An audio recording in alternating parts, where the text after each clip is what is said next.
Durante a semana, Deus começou a ministrar meu coração e começou a me mostrar coisas que eu nunca tinha visto nessa passagem. Coisas que eu tenho certeza que vão falar muito no teu coração. Coisas que, se você aplicar na tua vida, eu tenho certeza que muitas coisas irão mudar, amém? A passagem que eu vou ministrar nessa manhã, Mateus capítulo 4, verso 17 até o verso 22. Diz assim: desde então começou Jesus a pregar e a dizer: arrependei-vos, porque é chegado o reino dos céus. E Jesus, andando junto ao mar da Galileia, viu a dois irmãos, Simão, chamado Pedro, e André, seu irmão, que lançavam as redes ao mar, porque eram pescadores. E disse-lhes: vinde após mim, e eu vos farei pescadores de homens. Então eles, deixando logo as redes, seguiram-no. E adiantando-se dali, há uma outra versão que diz um pouco mais adiante, viu outros dois irmãos, Tiago, filho de Zebedeu, e João, seu irmão, num barco com seu pai Zebedeu, consertando as redes, e chamou-os. E eles, deixando imediatamente o barco e seu pai, seguiram. Senhor, muito obrigado por esta manhã. Manhã gloriosa, manhã onde o teu povo se reúne neste lugar com dois intuitos. Primeiro, já foi feito te louvar, te adorar, te dar o mais perfeito louvor, aquilo que só tu és digno, aquilo que só tu és merecedor. Agora, Pai, o teu povo, Pai, quer ouvir a tua palavra. O teu povo quer ouvir a tua voz, ouvir de ti, receber de ti, manso e humilde de coração. Fala ao teu povo nesta manhã, aquilo que tu ministraste no meu coração, Pai. Ó Senhor, que as pessoas possam receber. Ó Senhor, que no seu coração elas possam aplicar e dar frutos a 100 por um, porque essa é a tua vontade. Senhor, eu oro, eu consagro essa mensagem a ti, que a tua voz, Pai, seja a voz ouvida nesta manhã, em nome de Jesus. Eu estava louvando ali, e sempre quando a gente vai ministrar, a gente tem muito temor, porque falar para a noiva não é como falar para qualquer público, não é como discursar em qualquer outro lugar. A noiva, a gente tem todo um cuidado, porque a gente sabe o zelo que Deus tem, a responsabilidade que Deus colocou em nossas mãos. Mas quando eu estava sentado ali, veio um temor diferente das outras vezes no meu coração. Sabe, isso começou a gerar uma expectativa muito grande no meu coração para o que Deus vai fazer nessa manhã. Sabe, então eu queria te convidar a aumentar a tua expectativa. De repente, você chegou nesse lugar com mais um domingo, mais um culto, mais um dia. Sabe, mas você serve a um Deus que faz o impossível nos dias comuns.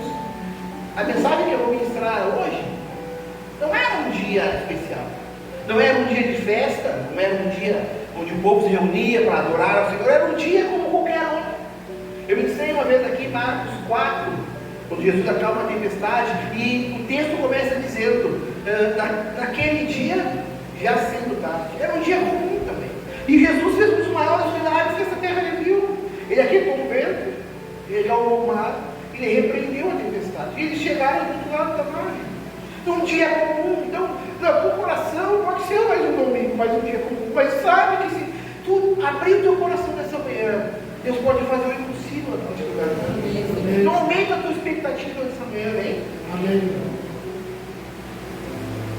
Desde então começou Jesus a pregar e a dizer: arrependei-vos, porque é chegado o reino dos céus. Aqui, Jesus estava andando sozinho. Jesus, ele começa o seu ministério com 30 anos de idade. Mas ele começa o ministério dele sozinho. E isso começou a chamar a minha atenção. Por que Jesus começou andando sozinho? Lá no princípio, lá em Gênesis, quando Deus criou todas as coisas, Deus observava a sua criação. E Deus observava Adão, que era uma das suas criações. E nessa observação de Deus a Adão, ele um dia olhou e viu que Adão era só. Porque Deus vinha falar com Adão na viração do dia, mas no restante do dia Adão era um homem solitário. Então Deus disse que não era bom que o homem fosse só. E aí Deus então cria a mulher. Então, desde a criação já ficou estabelecido que não era bom que alguém fosse só, andasse só. Mas Jesus, ele começa o seu ministério sozinho. Quando Deus começou a ministrar meu coração em relação a isso, ele me lembrou de um período da minha vida onde eu também também pessoas, já contei como testemunho aqui algumas partes do meu testemunho, não contei o testemunho inteiro, porque levaria tempo inteiro de uma pregação. Mas eu contei dentro de algumas mensagens algumas partes, e essa parte eu já contei. Eu disse que uma vez, logo quando eu voltei para Jesus, eu fiz uma oração, eu nunca vou me esquecer com quantos anos eu voltei para Cristo, porque na oração eu falei a verdade, eu falei, Senhor, durante 36 anos da minha vida, eu fiz a minha vontade, mesmo quando eu ia na igreja, eu sempre fiz a minha vontade, mas agora, Senhor, que eu estou de volta, eu quero fazer a tua vontade, porque não vivo mais eu, mas Cristo vive. Amém. E a partir dali eu fiz um voto com Deus, eu também já contei esse voto aqui, eu fiz um voto que eu iria durante 30 dias, no culto do evangelho, seja onde fosse, se fosse feriado, fosse domingo, estivesse chovendo, eu teria que ir ao culto do evangelho, porque eu disse para Deus que eu daria prioridade para ele. Então eu buscaria ele no secreto, mas eu também buscaria ele. E eu fiz esse voto, cumpri durante 30 dias e nada mudou. Renovei o voto por mais 30 dias, também nada mudou no final do voto. Quando eu renovei por terceira vez, eu decretei no meu coração, olha Deus, são 90 dias, são 13 meses. É o número 13, do Pai, do Filho, do Espírito Santo. Eu não aceito que no final desses 30 dias nada mude na minha vida. E eu cumpri o voto dos 30 dias, totalizando 90 dias dentro do mundo. E quando eu terminei, então eu comecei a orar, e eu lembro que eu fazia uma oração daquelas que rasgar a alma, que você já não está mais falando, você bagunceia coisas, né? Você não sabe mais o que é lágrima, o que é saliva, você está rasgando a alma diante de Deus. Eu acho que todo mundo aqui já passou por uma oração dessa. E era uma madrugada, eu não conseguia nem falar, eu mais gemia, mas eu me lembro que no meio dos gemidos eu falei, Deus, por que nada mudou ainda? Eu mudei toda a minha vida, eu renunciei todas as coisas, tudo que eu tinha, eu já larguei, eu renunciei, eu te dei a prioridade, por que nada mudou ainda? E quando eu perguntei para Deus, ele respondeu para mim, ele disse, porque eu quero mais uma coisa. Eu disse, Deus, mas eu não tenho mais nada. Ele disse, tu tem uma amizade. É o melhor amigo que eu fiz na vida. Ele é o único padrinho de um dos meus filhos, ou do Pedro, ou da Sofia, que não é nosso parente, não é nem meu parente, nem parente da Esther. Ele é o único que eu escolhi. Ele é Anderson, já contei. E era a única coisa que eu ainda não tinha abrido de mão. Era essa amizade. E eu comecei a tentar, como acho que você já tentou várias vezes, negociar com Deus, explicando, Deus, eu já fiz isso, já fiz aquilo, eu já abri mão daquilo outro. Isso vai me tirar a única coisa que eu tenho. Por quê? Quando eu perguntei por quê, Deus disse, porque nesse momento, a única coisa que você pode ter sou eu. E quando eu li que Jesus andava sozinho, o Espírito Santo me lembrou disso e ele disse, viu? Quando tem uma grande obra na vida de alguém, há um período que ele precisa andar sozinho. O Espírito Santo começou a ministrar no meu coração sobre isso. Mas ele dizia que o período de andar sozinho é só um período, porque não é bom que o homem ande só. Jesus também andou sozinho. Mas chegou um dia que ele tinha que chamar pessoas. Ele já tinha sido batizado por João Batista. Ele já tinha sido levado pelo Espírito Santo ao deserto para ser tentado pelo diabo. Agora é a hora de andar com outras pessoas. O tempo de andar sozinho acabou. E aqui conta então um dia em que ele vai escolher as primeiras pessoas para andar comigo. Quando ele começa então a andar pelo mar da Galileia, havia muitos barcos naquele lugar. O mar da Galileia, até hoje ainda é, mas naquela época ainda mais, a economia toda da Galileia gira em torno da pesca. No mar da Galileia havia centenas de pescadores pescando ali, porque dali a maioria dos peixes que Jerusalém consome saíam dali, de Galileia. Jesus está andando no mar da Galileia agora e ele está vendo inúmeros pescadores. Ali, na passagem, fala só sobre Pedro e André. Mas com certeza Pedro e André não foram os únicos pescadores que Jesus encontrou ali. Era um dia comum, não era um feriado, não era um dia de festa. Então todos estavam trabalhando. Havia inúmeras pessoas lançando redes ao mar e puxando as redes e colhendo peixes. Por que Jesus escolheu Simão Pedro e André? Quando eu fiz essa pergunta, o Espírito Santo ele observava os dois. Ele começou a ministrar no meu coração, ele começou a me dizer que o maior erro que nós temos quando nós escolhemos pessoas para andar conosco é porque nós não observamos a prática dessas pessoas. Jesus, quando foi escolher pessoas para andar com ele andava no mar da Galileia e ele observava os pescadores e ele via a prática daquelas pessoas. Quando ninguém estava vendo, porque para eles era um dia comum. Eles jogavam as redes ao mar, eles conversavam um com o outro, como eles faziam todos os dias, sem máscara, sem vestir um personagem. Eram eles como eles eram no dia a dia, porque nenhum deles sabia que Jesus estava observando. Mas Jesus estava observando. Jesus caminhava pelo mar da Galileia e ele passava no barco que estava lá o José e o Fernando. E Jesus olhava e observava, porque ele precisava aprovar as pessoas para andar com ele. Você sabe que você tem que aprovar pessoas para andar com você? Você sabe que não é qualquer pessoa que pode andar com você? Você é quem escolhe quem anda com você. É você que escolhe. Ah, mas pastor, então como é que se escolhe? Jesus está ensinando isso. Observando. Eu conheço pessoas que saem para um aniversário, por exemplo, conhecem alguém e saem do aniversário e levam essa pessoa direto para a casa dele.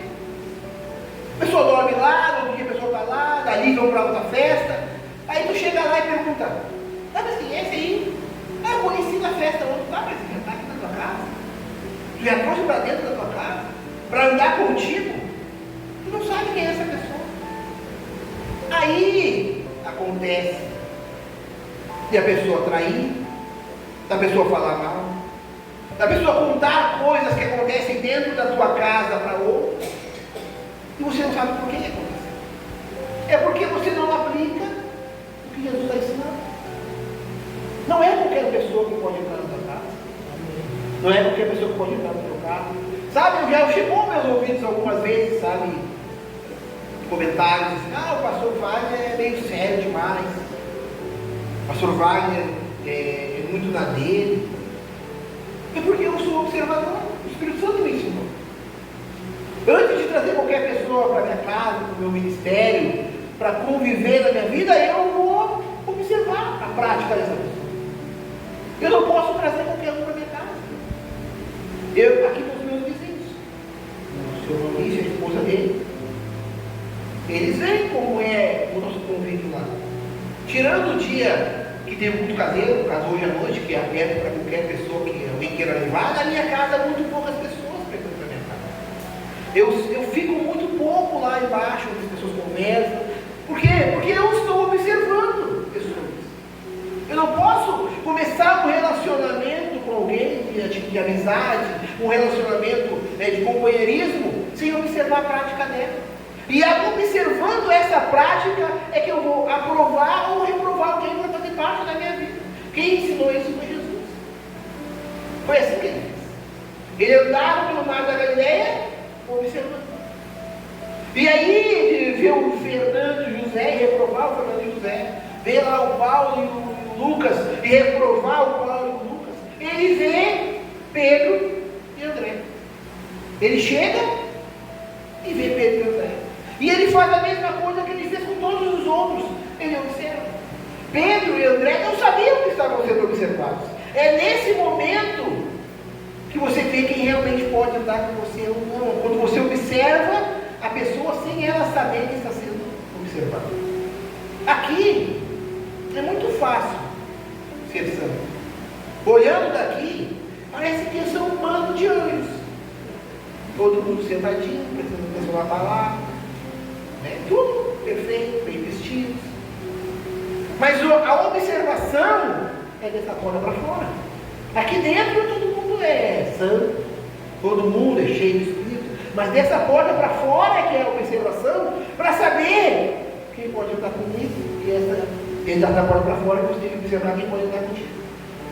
Semana passada aqui, nós tivemos uma unção, duas unções. A Paula e o Lucas, o fugido obreiro, e a Paula, a evangelista. Como você acha que Deus escolheu o Lucas para obreiro e a Paula para evangelista? Eu acho que eu quero Paulo. Observando. Jesus estava observando. Observando ela aqui, observando ela na casa dela, no trabalho dela, observando Lucas por onde ele andava, onde ninguém estava vendo. Daqui a pouco lugares que o Lucas nem lembrava de alguma coisa, estava fazendo algo no automático, mas pode saber, Deus estava vendo. Deus estava observando. E nessa observação ele aprovou para essa grande obra. Assim como nesse dia, naquela observação, Deus aprovou Pedro e a mulher para andarem com ele. Ele aprovou Lucas e ele aprovou Paulo. E ele observa todos. A palavra diz que Deus contempla todos os moradores da terra. Todos os moradores da terra são observados por Deus. Todos os dias ele aprova e ele desaprova pessoas. Por que eu estou falando tudo isso? Porque eu preciso que você entenda por que pessoas te traem. Preciso que você entenda por que na tua vida você não pode confiar em ninguém. Porque a tua avaliação não é mediante uma observação, é mediante gostei. Ela é legal. Ele é popular, então vai andar comigo. Não é dessa forma que você tem que avaliar a vida contigo. É dessa forma, através da observação. Jesus então escolheu Pedro e André. 19, e disse-lhes: vinde após mim. Vinde após mim. Vinde após mim é o chamado. É uma etapa diferente. Jesus estava observando eles de longe, vendo eles de longe. Foram aprovados? Agora Jesus disse: vinde após mim. Trazendo para a forma como nós falamos hoje, seria: vem comigo. Jesus agora está dizendo para eles: eles podem andar comigo. Venham comigo. O que Jesus está dizendo? Vocês vão aonde eu for. Onde eu pisar, vocês vão pisar. Onde eu dormir, vocês vão dormir. Com quem eu falar, vocês estão autorizados a falar. Venham comigo. Vinde após mim. É um chamado. É um convite. Mas para quem? Para quem já foi aprovado para andar comigo. Para quem já foi aprovado na observação. Para quem você tem feito convites? Pensa nisso aí, para quem você tem feito convites? E eu vos farei. Eu vos farei é a proposta. Vinde após mim. Chamada. Durante o tempo da chamada, continua o tempo da observação. Só que agora a observação ela não é mais de distância, agora a observação é perto. O Lucas continua sendo observado por Jesus. Só que agora ele foi chamado para andar junto com Jesus. Para fazer aquilo que Jesus mandar ele fazer. Mas Jesus continua observando a prática dele. Vai continuar observando como ele se desenvolve. E o eu vos farei na vida dele, a proposta de Deus para ele, vai se cumprir dependendo de como ele se comportar dentro do chamado. Da observação e da avaliação de Jesus na vida dele dentro do chamado, é que vai acontecer o eu vos farei. A proposta. O eu vos farei não é hoje. O hoje é vinde após mim. Vinde após mim é o chamado é para hoje. O eu vos farei é quem sabe. Pode ser, depende do vinde após mim. Um dia, eu, o pastor Gabriel, a pastora Vanessa e a obreira Stephanie fomos ungidos no obreiro. Muito tempo atrás, no mesmo dia. Ali a gente foi chamado. Vinde após mim. A observação de longe acabou. Agora ela andar com Deus. Mas o eu vos farei pescadores de homens, a promessa que vinha depois do chamado, dependia da avaliação que Deus ia fazer da nossa caminhada dentro do chamado. Entenda, você pode ter sido chamado. E você pode ter uma expectativa de ser usado, de ser um pescador de homens. Mas isso vai depender do teu comportamento dentro do chamado. A observação ela continua. A observação ela continua. Deus nos aprovou dentro do chamado e nos ungiu pescadores de homens. Eu vos farei. Quem faz é Deus. Ele é que faz, a promessa é dele. Eu vou fazer. Eu vos farei pescadores de homens. Quando eu chego no pescadores de homens, a mente da gente dá uma mudada. Porque até aqui eu vi que a Cosminha é fácil de entender o chamado. O eu vos farei, que é a proposta, que é a promessa, é fácil de entender. Mas pescadores de homens, aqui no texto dá uma mudada. Por quê? Porque quando você lê pescadores, o que você acredita que é necessário para se pescar? Barco, rede, tudo que eles abandonaram. Agora eles ouvem de Jesus: eu vos farei pescadores. Mas eles têm que deixar as redes, eles têm que deixar os barcos, eles têm que abandonar a praia, vão pescar como? Eu não tenho mais agora o que é necessário para pescar. Isso que vem à mente. Eu não tenho mais os utensílios necessários para pescar. E de repente é a mesma coisa que você pensa. Deus me chamou para cantar, mas eu não sei, eu não tenho o que é necessário. Eu não sei, eu não tenho o que é preciso para fazer aquilo que Deus me chamou para fazer. Eu não sei cantar. Como é que eu vou pregar? Eu não sei falar, eu sou tímido, eu sou acanhado, eu não sei como me expressar, eu não tenho o que é necessário, eu não tenho barco, eu não tenho rede, como é que eu vou pescar? De repente é isso que você pensa. Mas como toda a letra, por trás da letra tem um mistério, Deus me revelou um mistério. Aqui não é você que vai pescar. Aqui não eram Pedro e Simão que iam pescar. Eles não iam mais ser pescadores como eles pensavam.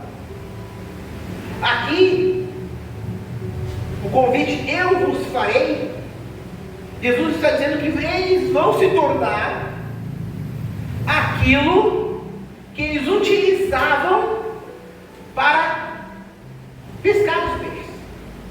Eles iriam se tornar algo necessário para poder pescar homens.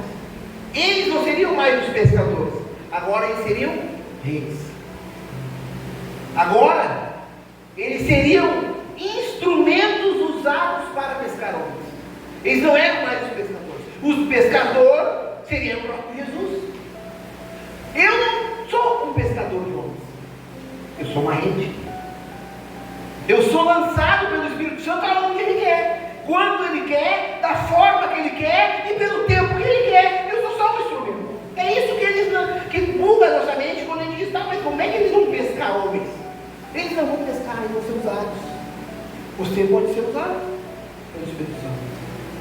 Mas você tem que entender que quem pesca é Ele. Quando eles pescavam, Pedro e André, quando eles eram os pescadores, eles lançavam a rede ao mar, mas eles ficavam com a corda na mão.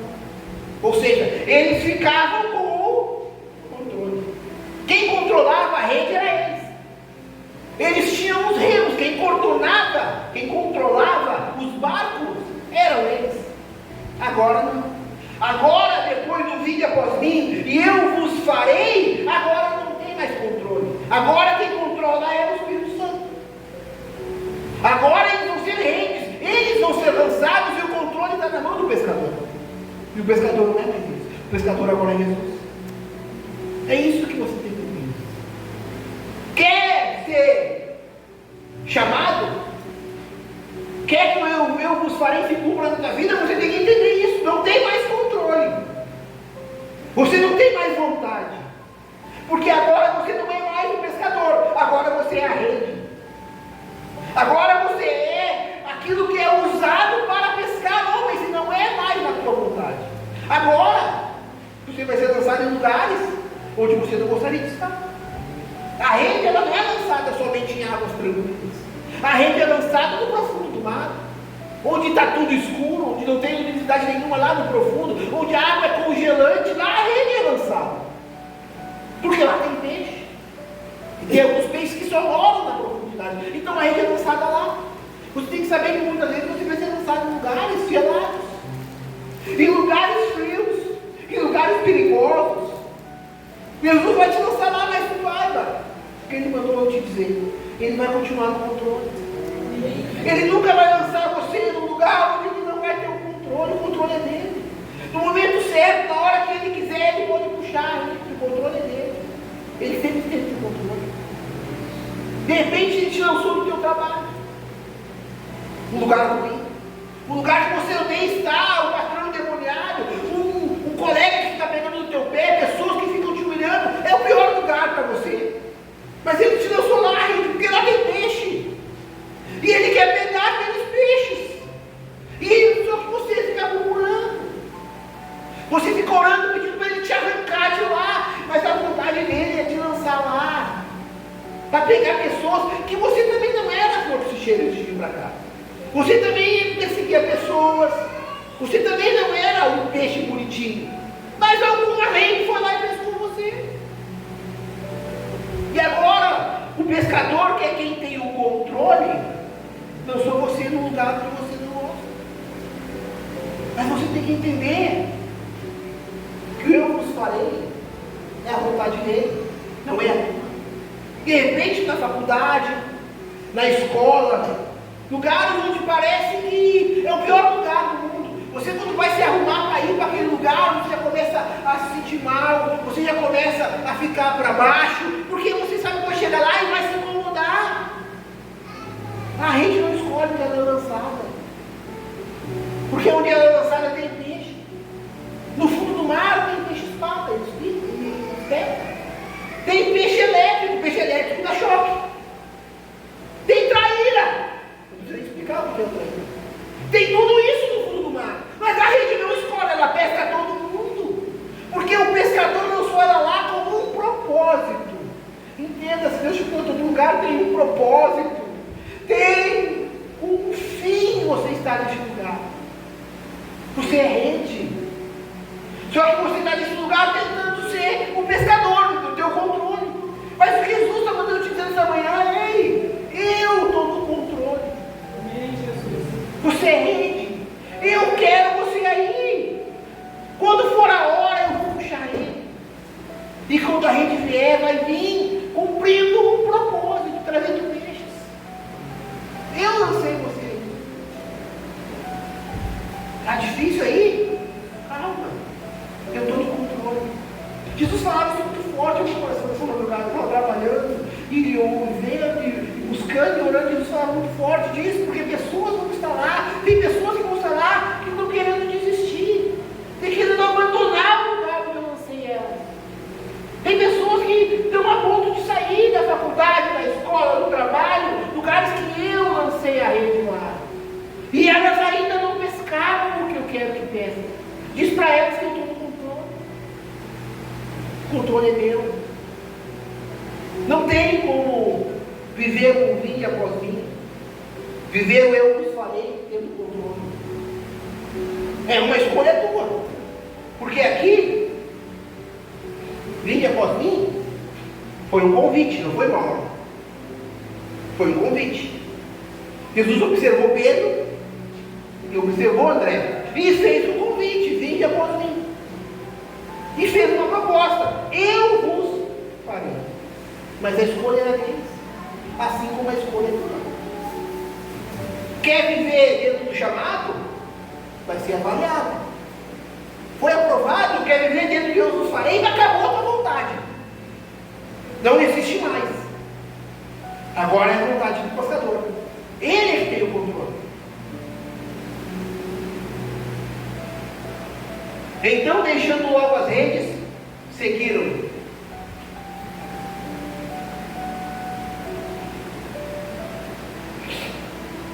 E adiantando-se dali, tem uma outra versão que diz um pouco mais adiante, viu outros dois irmãos, Tiago, filho de Zebedeu, e João, seu irmão, num barco com seu pai, consertando as redes, e chamou-os. Aqui é o segundo tipo de chamado. Primeiro chamado, vinde após mim. Esse é o chamado. Mas tinha uma proposta. Eu vos farei. Aqui não tem proposta, aqui só tem chamado. E chamou-os. Não tem proposta. Só tem o chamado. Pedro e André, chamado e proposta. Tiago e João, só o chamado. Isso aqui é a vida. Isso aqui é o reino. Tem pessoas que para aceitarem o chamado você tem que mostrar a proposta. Senão elas não querem. E tem outras que você só chama e elas já vêm. Isso aqui é o reino. Tem pessoas que você diz, vamos na igreja, elas vamos. Chamou, elas aceitaram. Tem outras que você diz, vamos na igreja. Vamos na semana que vem que vai ter comida. Então vamos. Tem chamado e tem proposta. Aí aceita. Essa é a vida. É assim, o reino é assim. Tem pessoas que têm que ter um chamado e uma proposta. Senão elas não querem. E outras que só pelo chamado elas aceitam. Chamou-os. E eles então, deixando imediatamente o barco e seu pai seguiram. Esse chamado é para uma obra diferente. Primeiro chamado, para se tornarem reis. Se tornarem aquilo que o pescador precisa para pescar peixes. Sabe, irmão, isso tudo eu acredito que você já entendeu, isso tudo é uma analogia. Peixes são seres humanos, o mar, o oceano é o mundo, né? Eu acredito que você está entendendo. Mas vamos explicar, né? Então o primeiro chamado era para você se tornar aquilo que o pescador precisa para pescar pessoas. Ou seja, aquilo que o Espírito Santo precisa para ganhar almas. Segundo chamado, consertador de reis. No reino, irmão, não se coloca nada fora. Ninguém é colocado fora do reino. No reino, as redes são consertadas. Porque as redes, elas se rompem. Se você já viu, já conversou com o pescador, você vai saber que ele compra uma rede e ele começa a usar a rede. E no meio do uso dessa rede, porque tem pedras lá no fundo, tem corais lá no fundo, tem o lixo que o próprio ser humano colocou lá, as garrafas, então a rede se corta, a rede se rompe. E aí ela não serve mais para aquilo que ela foi chamada para fazer, porque ela está rompida. Então existiam, e existem até hoje, aqueles que ficam na beira do mar, na beira da praia, consertando redes. No reino é assim também. No reino tem aqueles que não têm como ser lançados. Eles têm seus compromissos, eles têm a família, eles têm vários afazeres, eles são tímidos, eles não têm, quando Jesus observa, eles não têm aquilo que é necessário para ser lançados. Eles não vão suportar a água gelada. Não é para todo mundo, irmão. Eu trabalho no albergue, não é para todo mundo, irmão.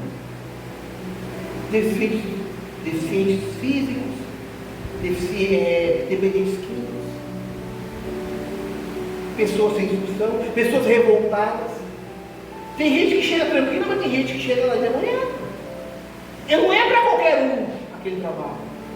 Não é para qualquer um. Ser rede não é para qualquer um, irmão. É difícil. A rede se machuca. Eu conheço muitas redes que se decepcionaram no caminho. Redes que foram maltratadas, que foram desprezadas, que foram humilhadas e foram consertadas. E hoje estão em alto mar de novo. Então existem os consertadores de redes, aquele que Deus chama para consertar aqueles que estão indo. No culto de domingo passado, a apóstola falou uma frase. Ela disse, isso eu me lembro bem a frase, ela disse: enquanto tu cuida dos meus, eu cuido dos teus. Cuida das minhas coisas, eu cuido das tuas. Não é isso? Cuida das minhas coisas, eu cuido das tuas. Enquanto eu cuido das minhas coisas, eu cuido das tuas. Quando ela disse essa frase, o Espírito Santo me levou na hora, chamado de consertador de rede. Enquanto o consertador de rede conserta a rede que pertence ao pescador, quem conserta o consertador de rede? Uma pergunta, certo? É a frase que a apóstola falou. Quem conserta é o Espírito Santo.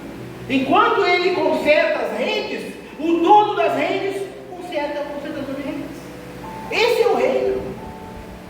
Tem chamado, tem proposta, tem outro tipo de chamado, tão importante quanto o outro. Tem pessoas que não vão ao alto mar e se sentem menosprezadas, sentem que não fazem nada da casa de Deus, não fazem nada pelo reino. Não é verdade, é mentira do diabo. As redes consertadores de redes. Porque no reino não se joga rede fora. Eu, olhando rapidamente, eu identifico a Paula, que eu usei como exemplo. A Paula, nitidamente, ela tem um chamado de rede. Quantas pessoas ela traz? Se eu convidar 50 pessoas, eu acho que consigo trazer uma. Ela traz gente todo culto, a Steph traz gente todo culto. São redes. Mas elas também vão ser maltratadas lá fora. Porque daqui a pouco vão ser lançadas em lugares que elas não gostariam. E elas têm que entender que se elas aceitaram o eu vos farei, a controle não é delas. O controle não é mais delas. Quantas vezes eu vi a Stephanie chorando porque convida um parente e não quer. Eu vou nem duas. Eu vou largar, eu vou desistir. Deus está dizendo nessa manhã, não é para desistir. Eu te lancei lá. E eu estou no controle. E quando eu quiser, eu vou te lançar lá, rede. Eu que tenho controle. Deus está falando dessa manhã com pessoas. E não, eu dei elas como exemplo, mas eu disse várias outras. Que estavam desistindo de irem, de falarem, de convidarem, porque está sendo maltratado. Porque o peixe deu choque. Porque o peixe espetou. O dia que a rede romper, neste lugar, existem consertadores de rede. Pessoas que dizem, senta aqui. Senta aqui, não vai desistir, senta aqui. Não, calma aí, vou pegar uma água, vamos conversar. Cara, calma, fala o que está acontecendo. Por que tu quer desistir? Qual é o problema? Eu vou consertar. Calma. Não, calma. Vem aqui em casa. Não, eu estou indo aí. Consertadores de rede. Eles não conseguem ir até o alto mar. Mas eles consertam redes para elas voltarem para lá. Eles chamam, eles conversam, eles explicam, eles pregam, eles têm paciência, eles cuidam. O apóstolo falou várias vezes que ele acorda aí e está apóstolo no telefone com um, com o outro, falando, explicando e acalmando. Consertador de rede. Porque as redes se machucam, elas se rompem, mas Deus levanta consertadores de rede. Pessoas que quando a rede tentar desistir, elas vão dizer, não, calma. Calma, Deus está no controle. Quem sabe esse é o teu chamado. Quem sabe você acha que não é ninguém no reino, porque não traz ninguém, mas o teu chamado é para consertar as pessoas, para que elas possam voltar para outro lado. O Espírito Santo está falando com pessoas nessa manhã. Os músicos podem pensar. O Espírito Santo está falando com pessoas nessa manhã. Existem redes. E existem os consertadores de rede. E quem cuida dos consertadores é o Espírito Santo. Quando eles cuidam das redes, o pescador cuida deles. Esse é o chamado. Vinde a mim, vinde após mim, e eu vos farei. Pedro e André. Tiago e João, só chamou. De repente, você está chamando com propostas. E as pessoas estão vindo. Experimenta chamar, só chamar. Porque tem pessoas que vêm só quando chamam. Não, eu vou esperar ter um culto dos homens, porque aí depois tem comida, e eu vou chamar o fulano e ele vai vir. Você está esperando para chamar num dia que tem proposta. Chama num dia que não tem nada, como hoje de manhã. Chama, de repente ele vem. Que quem convence é o Espírito Santo. Chama, não desiste de chamar. Amém? A igreja pode ficar de pé.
Eu tenho Deus.